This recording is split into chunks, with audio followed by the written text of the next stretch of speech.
పోపు తన పని తాను చూసుకోమనండి, అంతకు మించి మేము చేస్తున్న యుద్ధాలలో వేలు పెట్టొద్దు, మీరు మాట్లాడాల్సిన అవసరం మీకు లేదు అనే చాలా పరుషమైన పదజాలాన్ని ఉపయోగించారు అనేది తెలుస్తోంది. దాంతోపాటు మేము ఏం చెబితే అది పోపు వినాలి లాంటి హెచ్చరికలు చేసినట్టుగా తెలుస్తోంది. పెంటాగాన్ ఏమి చెబితే పోప్ అది వినాలి లాంటి హెచ్చరికలు చేశారు.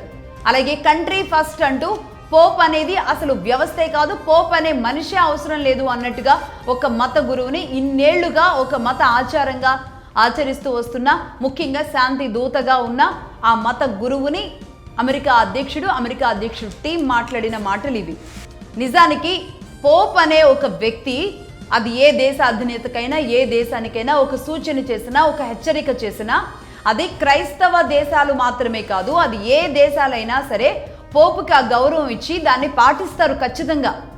అంతేకాదు, ఒకవేళ పాటించలేని పరిస్థితే ఉంటే గనక ఏ దేశ అధినేత అయినా చాలా వినమ్రంగా, వినయంతో, ముఖ్యంగా సున్నితంగా ఒక వివరణ ఇస్తారు, ఒక విషయాన్ని చెబుతారు. కానీ ఎక్కడ సున్నితత్వం లేకుండా తాను ఒక రౌడీలాగా బిహేవ్ చేస్తున్నారు అమెరికా అధ్యక్షుడు ట్రంప్. ఇది వాస్తవం. దీనితో ఇప్పుడు క్రిస్టియన్ క్యాథలిక్స్ అంతా మండిపడుతున్న పరిస్థితి ఉంది.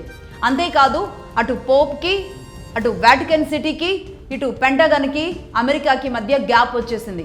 అమెరికాలో ఉన్న క్యాథలిక్స్ కూడా చాలా సీరియస్గా ఉన్నారు. ఈ మధ్యకాలం అంటే ఈ 2 రోజుల్లోనే గాజా సిటీ ఏదైతే ఉందో, ఈ గాజా సిటీ పునర్నిర్మాణానికి మీరు కూడా సభ్యులు కావాలి అంటూ అమెరికా వైట్ హౌస్ నుంచి లేఖ పంపించారు ట్రంప్. మళ్ళీ ఇదే పోప్కి పంపిస్తే దానిని తిరస్కరిస్తూ మళ్ళీ పోప్ నుంచి రిప్లై వచ్చింది. అంటే ఈ పునర్నిర్మాణ దాంట్లో ఆయన్ని తీసుకొచ్చి పెట్టడానికి ఏదో అవకాశం ఇచ్చినట్టుగా చేసిన ఈ తీరు పట్ల కూడా పోప్ దీన్ని తిరస్కరించారు.